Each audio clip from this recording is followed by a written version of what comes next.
parries have historically been pretty on point, and even if the thing about Ike is that you're certainly not guaranteed to punish if you parry many of his aerials, but at the very least you reduce the pressure that he's putting on you, and that is key to dealing with, especially Ravenking's Ike. So we're getting right into this here on Pokemon Stadium 1. Yeti and Ravenking. Hello? Yep. Regrab out of what? So after Yeti... Out of Dare? Yeah, after Excuse me? Yeah, that's actually the thing. It actually resets. Yeah, and there's a reset setup off of the Z-Drop Metal Blade because Mega Man holds the Metal Blade behind him, and when he Z-Drops, it sets up for a Dare. And yeah, you get that whole thing, and all of a sudden 0 to 74. I hate this. Yeah. Whatever is happening right now, I hate it. Yeah, check out Yeti's Twitter. He's been optimizing this stuff lately, and he'll occasionally post some clips of him working on this stuff in the training room. It's kind of nutty. And yeah, there's the forward smash. Just a big blue pellet. A little bit stronger than a pellet, as it turns out. And, you know, the linear recovery of Ike, very vulnerable to things like that forward smash. But that is genuinely one of the things that the Mega Man, Yeti and Morpheus have been talking a lot about that move. One of the things that they've been talking about, man, like, they can actually kind of use it as a similar neutral tool to the smaller yellow pellets. Oh, you mean the forward smash? Yeah, as I've seen Mega Man's played, and, you know, Yeti's been traveling a lot, like, that forward smash becomes more and more viable, and he uses it in smarter and smarter situations. You can't just, you know, like, throw it out when someone's in close range. You have to be smart about the spacing, and this is a matchup where it's absolutely a viable option. Yep, exactly, especially with the dash back. Okay, dashing back in this game is just generally very strong. Best defensive option. Don't at me. Okay. Yeah, Ravenking, it looked like he had a Nair that might take the stock, but he wasn't facing the right way. Parry up tilt, okay. You thought your spacing was good on the neutral air, but the parry and the up tilt just said otherwise. Yeah, and the thing is that it's certainly not guaranteed on every Nair. But that one, he fell right above him. That's going to be an easy up tilt. It's great awareness from Yeti, who's out to a very hot start in game 1.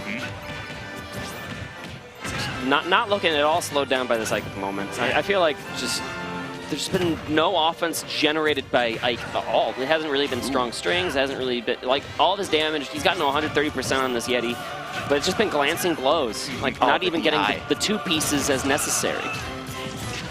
And that up B, even with the super armor, not really going to help him out here. Yeah, pretty safe too. That forward smash, not a whole lot of end lag. Finding the right angle on the quick draw to go right above it this time. Hanging in there. Oh yeah, air dodge past the ledge. That's Gets a Metal Blade in hand. Okay. Now with the center stage, it's gonna be tough for Ike to get anything started. And okay, just playing super safe. That back air is pretty safe though, especially when he's drifting away like that. Okay, forward throw off the ledge. What do you got here, Ravenking? That is one of his best get off of me options, right? Is the uppy immediately out of the neutral get up because the wow. Rage Ike though. Look out. This is reminiscent to the Seth set that we saw Ravenking take a 3-0 victory versus Seth. Yeah, I was talking to him about that. He's just like, yeah, I just decided not to die, more or less. And so let's see if he makes that decision again. It's a good one. And that widens the window for some of these confirms to just last forever. Things like that nair, up air. But you know what? Back air is just too inevitable here for Yeti. It looked like that caught the escape. Ravenking DIing towards the left last zone. 1-0 for Yeti. Yeah, pretty confident victory for Yeti, even though there was a little bit of a comeback hinted at by Ravenking. That's one of those games where I feel like we might see a more competitive game too because of it. Yeah, that's just like kind of overwhelmed on the first 2 stocks, but then the third stock, Ravenking starting to find some stuff, starting to get the moves in, maybe resetting a little bit now that he can hear his own thoughts. Yeah, right. Lilac Cruise is a pick here for game 2. Lots of platforms for Ike to reset on. Yeah, I think that's a strong pick there. Saw him hover over Smashville as well. Another great stage for Ike. But it's just really hard to take away all the good platforms in this stage list. So I was gonna say I thought Smashville was a ban if we did end up on Lilac, because I see Ravenking pick to Smashville very, very often. Yeah, whenever he can, right? Because you even get the it sure looks like a 50-50 when he gets the up throw under the Smashville platform. So yeah, smart ban there by Yeti, but he's experienced that enough from Cookie Tick that he's not gonna let that happen. Now, a much closer start to this game 2, and there's another quick little nair up air. Knocked this Mega Man aside. Yeah, the slants also kind of mess with Yeti's projectile game here, so I like the pick from Ravenking. Nair up air, not yet. Excellent DI by Yeti. Both these characters pretty chunky, and you tried to dash attack that? That is way unsafe, my dude. I feel like he might have just thought Yeti was going to jump. So that's usually a good jump call-out move, is the dash attack, but it's so unsafe. You see it here. It also wouldn't be a bad idea against the pellets, because it might be able to eat one and then hit through, but... Oh, yeah. Yeah, not going to work out that time. Impeccably to make that happen, though. Okay, another up B. Yeah, and the up tilt will finally take the stock. Good trade. Pretty good trade. And you don't even mind taking a little bit of extra damage on that because you're just resetting everything. Exactly. I feel like that's really important in large part, too, because so many things in this game are unsafe on hit at like 0 to 10. And that up B from Ike, just like, you know what, I don't have to worry about that. We're just going to get you to a nice percent where things actually combo. Or we're just going to keep doing it and do all the damage that way. Well, it's just so fast out of the shield. And the super armor. He was talking about that, too, why he doesn't like playing, or like Prom's up B as much. The super armor doesn't come in until later on Proms. Right, it comes in on like the rise. But not... Uh-oh, watch that crash bomber, though. Yeah, he waits it out. But his shield's not very low, and just to the point where he's going to get whacked all the way to the left side. And Yeti kind of calling him out there for ending the jab, too. Either way, though, that was going to end up unsafe on his shield. And just playing so calculated with Yeti now, right? He's got this Ike right where he wants him on these platforms. He's going to get some juggles into the zone. Okay. But yeah, get away from that up air. Every time the Nair hits on that platform, that's a big uh-oh. I've been there, dude. It's not fun. No, it is not. Oh, what a spot dodge. Okay. And what a feint from Ravenking. He did like 2 empty hops, like a short hop and then like a full one. But Yeti not fooled at all. Able to actually get down to the center platform. Yeah, Leaf Shield going to be punishable like that. Basically, anytime you're able to get that shield up, if Mega Man is Leaf Shielding you, you should be able to get some sort of punish on it. It is super minus. But you need to be very well calculated in your aim. Yep. As Yeti is on this 2-stock victory in game 2. Another big blue pellet. Okay. Yeah, strong 2-0 here from Yeti. Wonder if Ravenking will try and take it right back to Lila. Oh, the stage looked fine.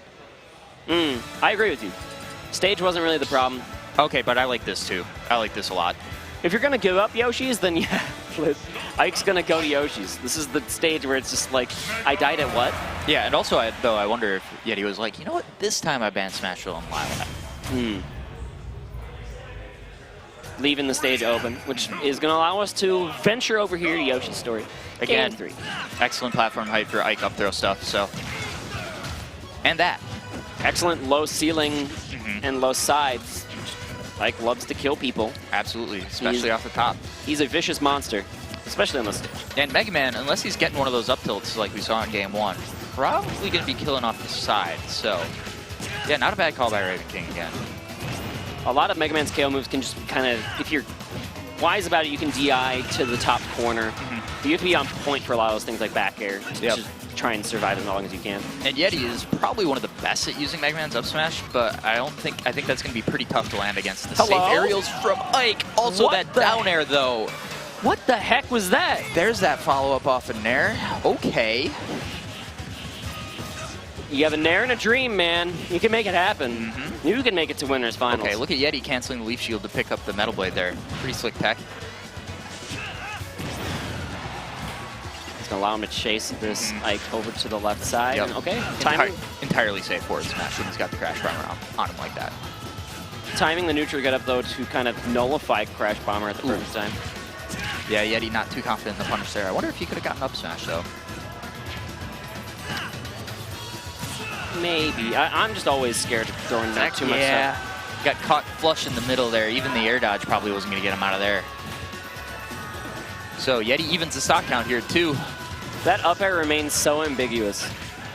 The Mega Man up air. It's just like, there is almost always time to air dodge, but when you're at such high percent, often you end up just like landing into the last hit and dying anyway. Okay, going for 3. Just don't jump. Yeah, don't jump. Never jump. Okay, nearly dying, tickling the blast zone there. Up air a little bit stale this time.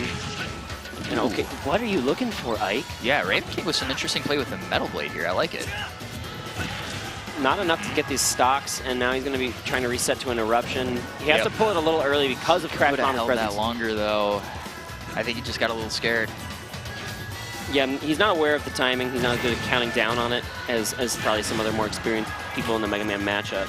Yeah. There's not a great visual indicator for it, though, either. No, there really isn't. And there's the air dash.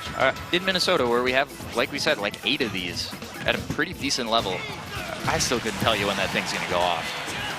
What? Yeah, I was not expecting that one either. He died? I mean, the last hit of the up B does have pretty substantial knockback. Okay, he died. Yeah. I'm cool with that. That makes sense. Yep. He died. I get that one. That's I wasn't expecting Yeti to jump to the platform to try and chase, and then he died for it. Yeah, so many times that up B is dropped from Ravenking. Guess he was assuming the same thing would happen again. A little bit of wacky interaction. Yep. Ooh. Yeti's through him. Yeti does not seem worse for wear here in this final stock of game 3. Oh, good call out on the roll there by Ravenking, though. Yeah, don't get tech chased by an Ike. That would be a bad thing. That looked like a poke, potentially. Yeah, the Metal Blade. Yeti's ledge pressure, man. The corner pressure, actually, is a better way to put it. Among the best in the business. I love corner pressure in this game. It's just so fun to watch. Important. It's exactly like Smash 4 in that respect. Yep. Oh, the pivot grab. Nice. And if Ravenking does that high recovery one more time, he might eat a fat up tilt for that. Okay. Okay, Yeti trying to end this with style. Instead, he just takes a Flame Sword. Not enough to KO the chunky Ike yet. And all of a sudden, this is still a game. He grabbed him out of it. Okay. Oh, and too far out. Yeti takes it 3-0. Ravenking made it closer and closer each game. And that makes you wonder what's going to happen if Ravenking can make his way back to Grand Finals. But Yeti will be the one sitting on winner's side. He looked comfortable in that. Yeah, really clean. Looked much more comfortable in the winner's semi-set against Tata. Now that, I think, is what Yeti is the most scared of, is if Tata could potentially make it back to Grand. I agree. But looking like he understands the matchup, looking like he understands the recovery angles, looking like he understands how to play around things in the neutral. Not really scared of Nair. There's some characters where, like, in the matchup, you're like, this Nair is terrifying. But Mega Man has answers. Yeah, and one of his answers is, I don't have to be there anymore. That's a big one. Yeah, the big one that got me, the big play that got me in that set was the up tilt punish on the dash attack from Ravenking in Game 1. But there was the end of Game 1 on the back air after Ravenking actually made that one much closer than it looked at the start. And I believe this is going to be the quick draw snipe. Yeah. Actually set up by the Metal Blade there, forcing an earlier quick draw because the jump was gone in that particular instance. Yeah, he might have been able to go to ledge, but I would have been pretty afraid there if I was Ravenking. Yeah, and again, Ike's recovery